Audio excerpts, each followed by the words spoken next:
Today, we are going to look at what the Bible says about the resurrection of Jesus. And our meditation is entitled, What Does Christ's Resurrection Prove?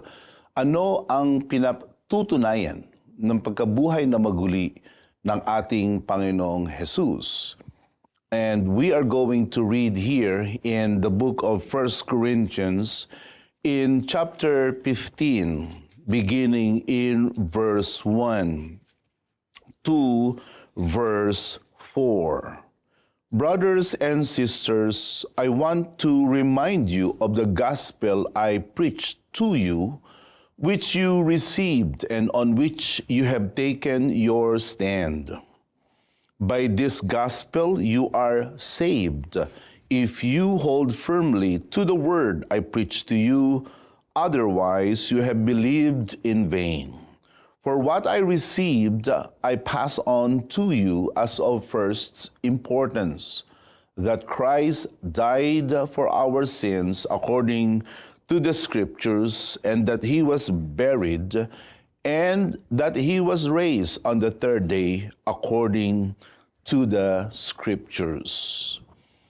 This message is an exploration about the accomplishments of Jesus' resurrection. And I would like to begin by stating as clear as I could that the resurrection of Jesus is the most compelling event in the life of our Savior. In fact, the Apostle Paul hangs everything about our belief in Jesus and everything about Jesus on his resurrection. Those we are going to explore a little bit later. Kaya ang pagkabuhay na maguli ng Panginoon ay hindi basta-basta isang pangyayari sa buhay ng anak ng Diyos na nagkatawang tao, kundi ang kanyang pagkabuhay na maguli ay isang hindi matatawarang ebidensya. At ito ay nagbibigay ng makapangyarihang pruweba patungkol sa kung sino ang ating Panginoong Jesus, kung ano ang ating pananampalataya at anong kahihinatnan ng sino man na hindi sumasampalataya sa pagkabuhay na maguli ng ating Panginoon.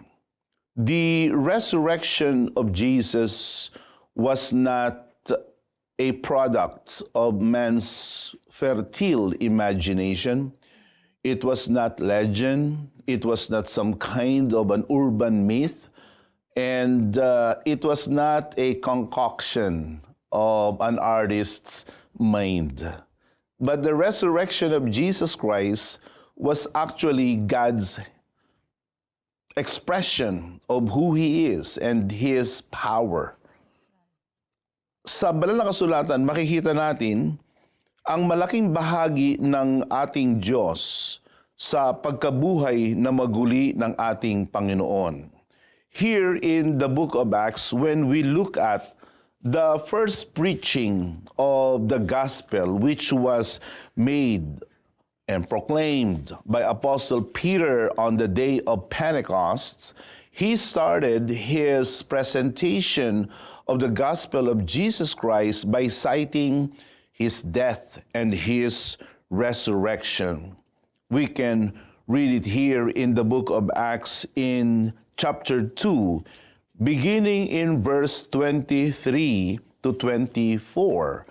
Dito natin makikita na ito ang foundational truth ng tunay na ebanghelyo. Maraming ebanghelyo ngayon na ipinapangaral ng maraming mga tao, subalit ang tunay na ebanghelyo na ayon sa banal na kasulatan na ipinapangaral ng mga sugo ng Diyos ay ang ebanghelyo na kung saan ay kanyang tuwirang ipinapahayag ang kamatayan at pagkabuhay na maguli ng ating Panginoon. More on that later on. But look at here in the book of Acts 2:23.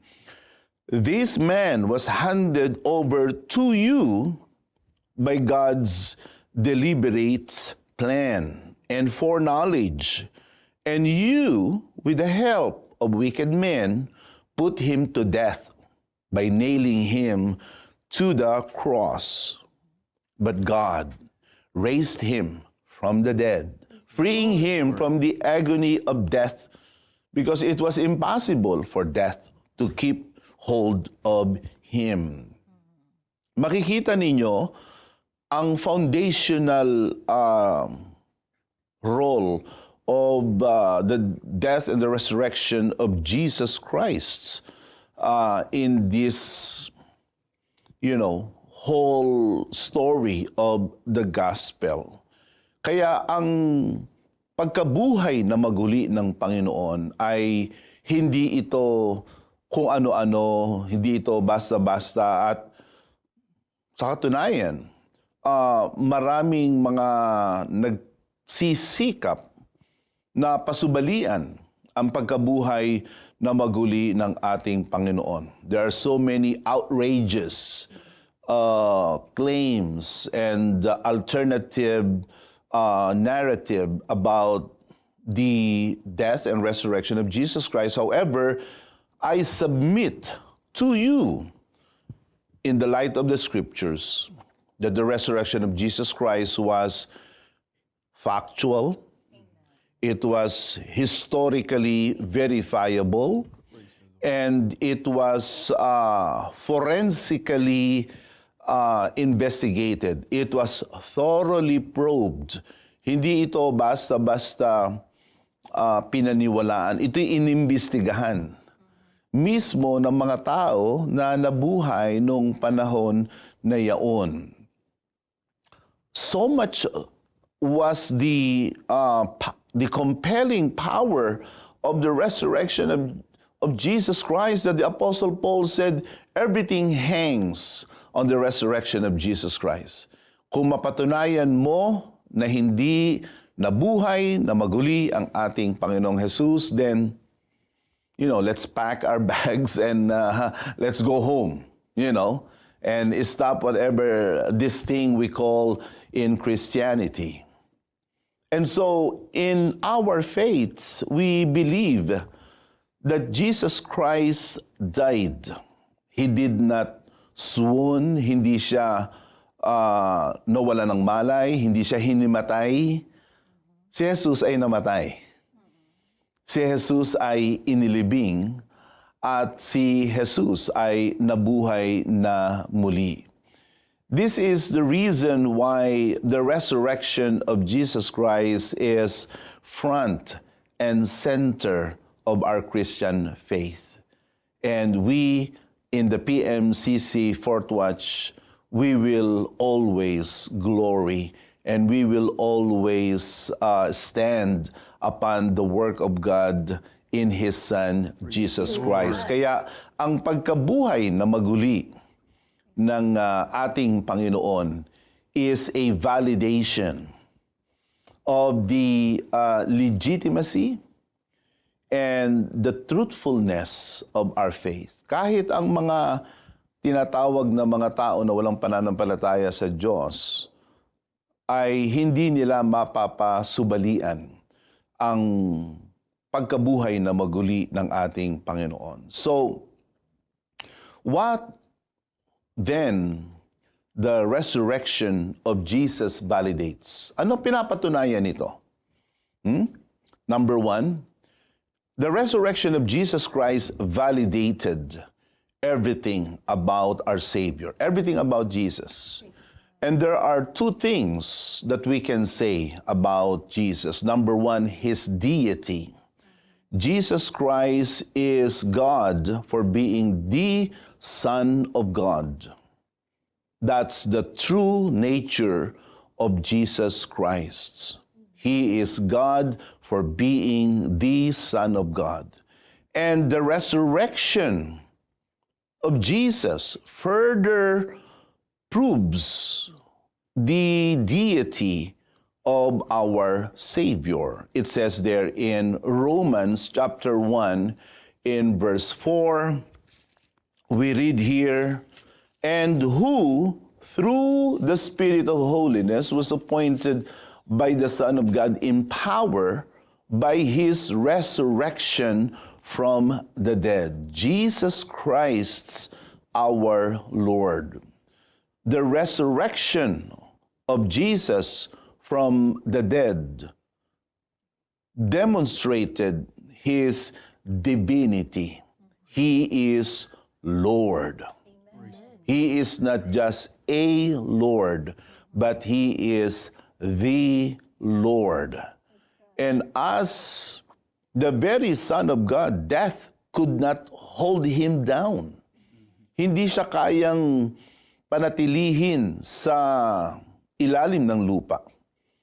Hindi siya kayang ikulong ng Hades sa kalaliman nito, kundi siya ay nabuhay na muli.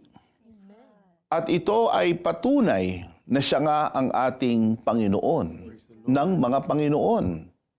In the book of Philippians in chapter 2, we read here in verses 6 to 8.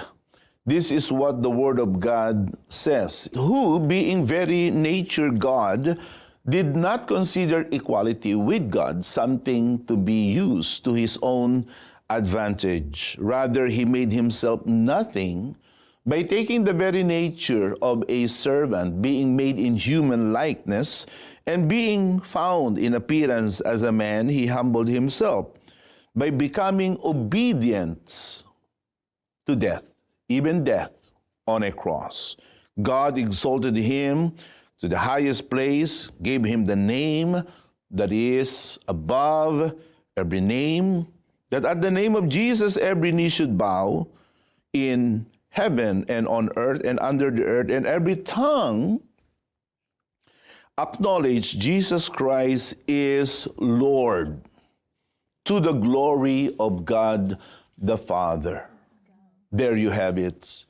Plain, unambiguous, unequivocal statement of Jesus' deity and humanity. Tanging ang Panginoong Jesus ang anak ng Diyos na nagkatawang tao. At dahilan siya ay anak ng Diyos, nasa kanya ang kalikasan ng Diyos ay kailanman ay hindi siya pwedeng manatiling patay. Namatay siya sapagkat ibinigay niya ang kanyang buhay. Kanyang isinuko ang kanyang buhay. Maliwanag ang sabi dito sa talatang 8, he humbled himself, becoming obedient to death, even death on a cross. Jesus Christ gave up his life. He offered his life unilaterally. He gave his life for us, and he did so because he loves you. He cares so much for you. The death of Jesus was no tragedy. The death of Jesus Christ was not some kind of a fluke. Hindi ito disgrasya. Hindi ito trahedya. Jesus Christ was not a failure, and neither his death was suicidal, as atheists would love us to believe. But the Bible says Jesus died because he loves you. Look at that in the book of Romans in chapter 5 in verse 8. It says there, God demonstrates his own love for us. While we were sinners, Christ died for us. Praise the Lord. But then again, it also reinforced the humanity of Jesus, because death is a human appointment. The Bible says in Hebrews 9:27, it is appointed unto men once to die. And after that is judgment. Jesus Christ died because Jesus Christ became human. And in his humanity, he experienced vicariously the entire gamut of human experience. Kaya ang sabi dito sa 1 Corinthians sa chapter 15, ito'y binigyang diin ng ating Apostol Pablo. Ang sabi niya in verse 3, Christ died for our sins. Christ died for our sins. And then, he was buried. Namatay, inilibing, at nabuhay na muli. Kaya sa pamamagitan ng pagkabuhay na maguli ng Panginoon, ay kanyang pinatunayan na siya nga ay namatay. And that is important for us to receive salvation. We should not think other things that people would like us to believe. Para tayo tumanggap ng kaligtasan, ang sabi sa aklat ng Roma sa kapitulo 10 sa talatang 9, if you declare with your mouth Jesus is Lord, believe in your heart that God raised him from the dead, you will be saved. Ganun kahalaga iyang kamatayan at pagkabuhay na maguli ng ating Panginoon, na maliban na yan ay iyong sampalatayanan, maliban na yan ay iyong paniwalaan, ay hindi tayo magtatamo ng kaligtasan. And so, the death and resurrection of Jesus Christ is a very compelling validation of who Jesus is, which now leads us to the second validation, that the resurrection of Jesus Christ validates our belief in Him. Pinatutunayan nito ang ating pananampalataya sa Panginoong Hesus. Kung hindi nabuhay ang Panginoong Hesus sa mga patay, maaaring siya'y gumawa ng mga tanda, ng mga kababalaghan at ng mga himala. Maaaring siya ay gumawa ng mga dakilang mga bagay at ginawa niya yon. Subalit kung siya'y namatay lang at hindi siya nabuhay na maguli, ang walang saysay, walang kabuluhan na tayo mananampalataya sa Kanya. If Jesus Christ had not risen from the dead, then Jesus Christ would have simply be reduced to a mere good man, to a mere martyr, to a mere, a great hero of humanity. Sapagkat yun naman talaga ang nagawa lang ng maraming mga bayani sa ating panahon. Maraming mga bayani gumawa ng mga dakilang bagay, gumawa ng mga di karaniwang mga bagay, subalit nung sila'y namatay, hindi na sila nabuhay na muli. Nanatili silang patay. Subalit ang Panginoon ay tanging nag-iisa.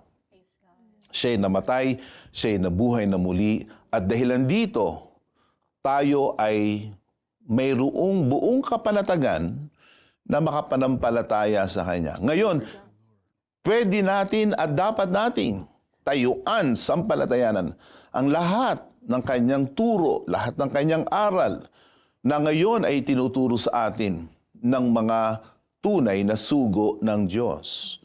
In the book of 1 Corinthians chapter 15, in verses 14 and 17, it says there, "And if Christ has not been raised, our preaching is useless, and so is your faith." Kung hindi daw nabuhay ang Panginoong Jesus, ang pangangaral ng mga sugo ng Diyos ay walang kabuluhan, walang saysay, walang silbi. At kahit itong programang ito ay isang malaking pagsayang lamang ng mahalagang mga bagay. This is just gonna be a very wasteful undertaking. If Jesus Christ did not raise up from the dead. But then again, thank God he did. Praise the Lord. And so, because he did raise from the dead, our faith is no longer futile. Our faith is now beneficial. So it says there, if Christ has not been raised, your faith is futile. You are still in your sins. Kaya dito natin makikita na napakahalaga na ating makita ang kahalagahan ng pagkabuhay na maguli ng Panginoon. And it says there, kung hindi siya nabuhay na maguli sa mga patay, tayo nasa mga kasalanan pa. Maybe you are one who is struggling with something sinful. Maybe you are addicted to a sinful pattern in your life, vices, drugs, alcohol, nicotine, pornography. You are addicted to some habit that is self-destructive. I want you to know Jesus Christ rose from the dead so that you can be set free from your sins. You heard me right. You can be set free from your sins right here, right now, as you are listening to this exhortation, because the reality of Christ's resurrection is still very much present in our time. We can now put our faith in Christ Jesus. Would you like to do that? Would you like to put your faith in Jesus? Would you like to believe in Him as the one who became just like you, albeit without sin, suffered, died, and rose again from the dead? Then you can be set free. This is the reason why we do what we do, because we believe that Jesus Christ indeed kept His word, that He will rise from the dead on the third day. That's why our belief in Jesus is our hope. You can now hope in Christ. Kung hindi siya nabuhay na maguli sa mga patay, then walang pag-asa. Sinasabi nila that death is the great equalizer. Sa kamatayan, pantay-pantay. Pero hindi natin kapantay ang Panginoong Jesus, sapagkat siya'y nabuhay na maguli sa mga patay at siya'y babalik na muli. Kung hindi siya nabuhay, na natili siyang patay, then walang katiyakan ang pagbabalik ng ating Panginoong Jesus. Subalit, siya'y babalik at siya ang kumakatawan ng ating pag-asa. In the book of Titus in chapter 2, verse 13, ang sabi dito, while we wait for the blessed hope. Who is that hope? It is in the person of Jesus. Nasa katauhan ng ating mahal na Panginoong Jesus. Ang ating pag-asa, hindi sa tao, hindi sa magagawa ng tao, hindi sa pananalapi ng tao, hindi sa karunungan ng tao, hindi sa relihiyon ng tao, hindi sa moralidad ng tao, ang ating pag-asa. Ang ating mapalad na pag-asa ay masusumpungan sa Panginoong Jesus at sa kanyang muling pagparito. Yes, you heard me right. Jesus Christ appeared once. But He will appear a second time. The appearing of the glory of our great God and Savior, Jesus Christ. So, this is the reason why we serve the Lord with a healthy appetite for righteous suffering. Kasi alam naman natin na kahit tayo magtiis, kahit tayo dumanas ng iba't ibang mga matitinding mga pagsubok, hindi tayo matatalo, hindi tayo mabibigo. Tayo sa kahuli-hulihan ay ang pinaka mapapalad na mga tao, sapagkat sa Panginoong Jesus, siya ang ating mapalad na pag-asa. And number 3, The resurrection of Jesus Christ assures the fate of the unrepentant world.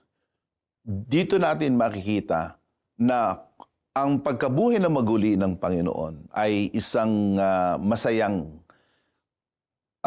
okasyon sa mga tunay na mananampalataya.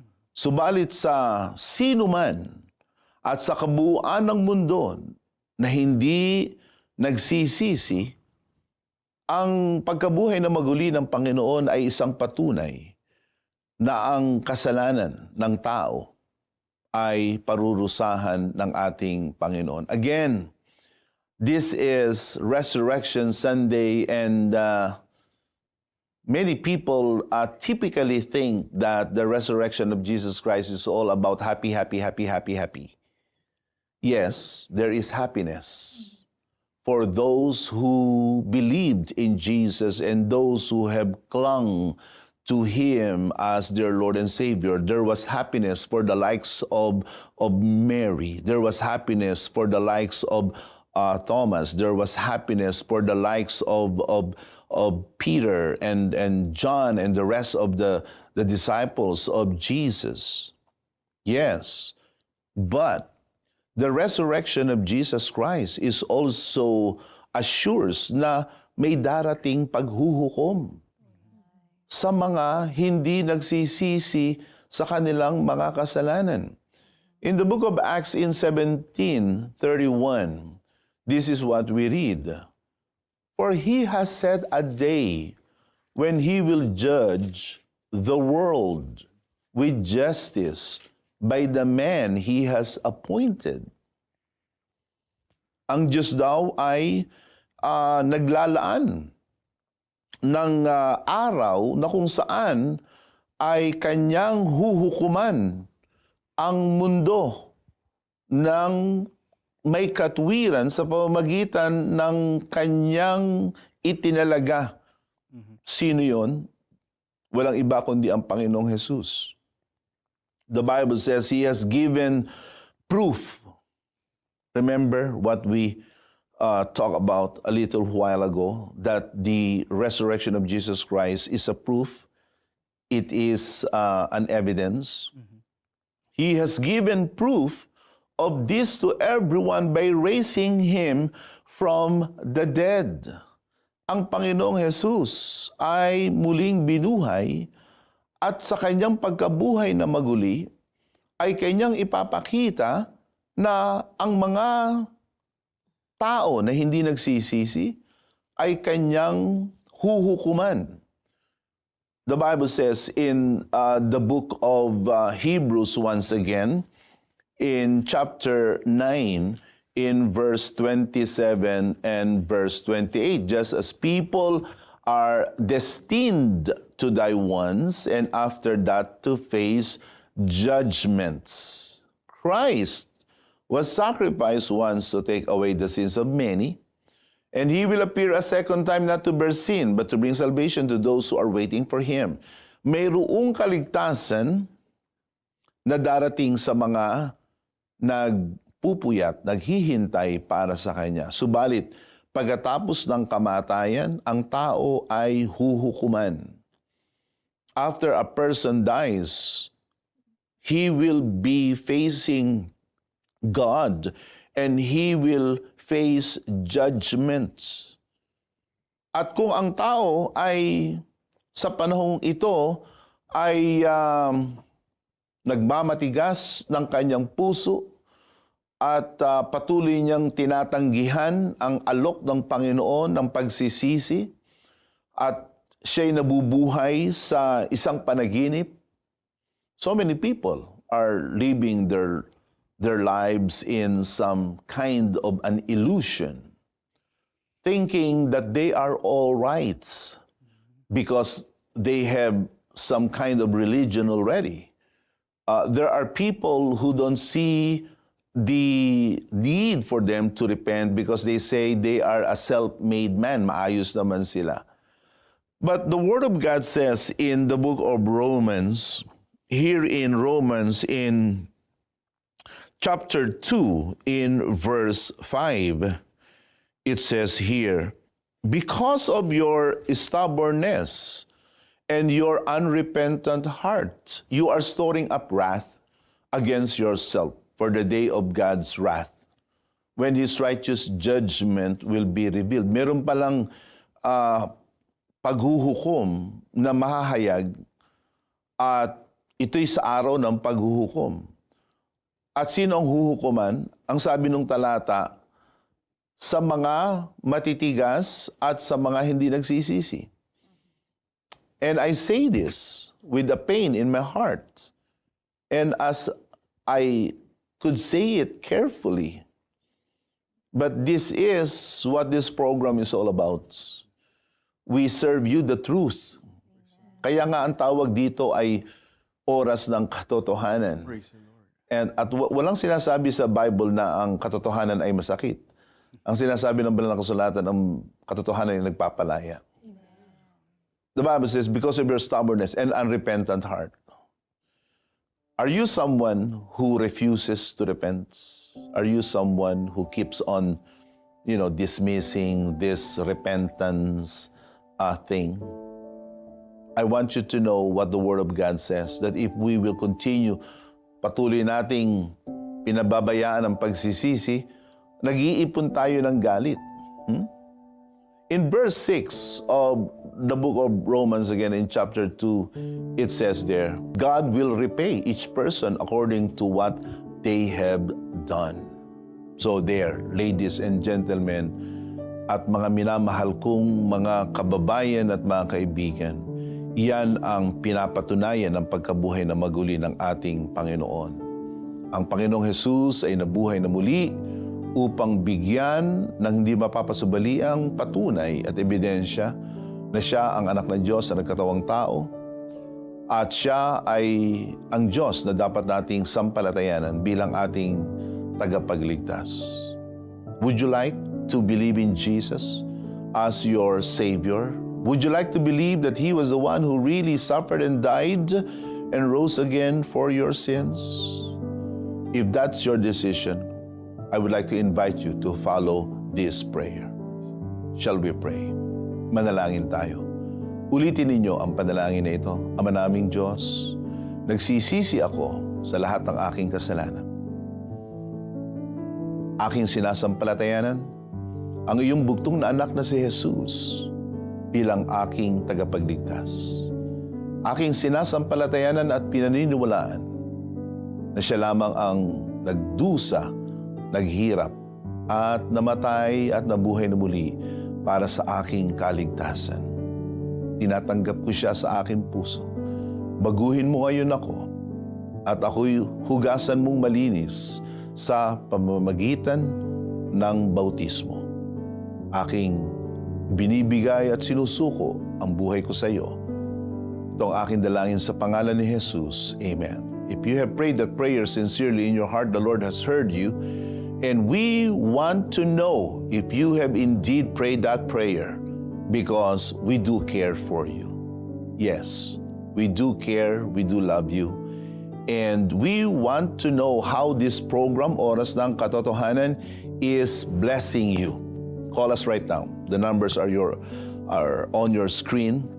Scan the QR code. We're here to listen to you.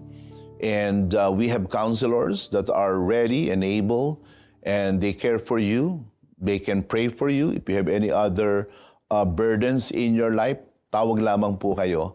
And if you would like to join us in any of our congregations that are throughout the archipelago, Luzon, Visayas, and Mindanao, do visit us. And you will surely love that time to be with us. Once again, thank you so much for joining us in this part of Oras ng Katotohanan. To God be the glory.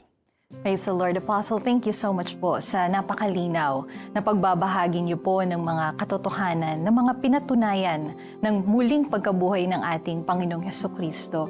And one question po, how can someone celebrate the resurrection of our Lord Jesus Christ that would please the Lord?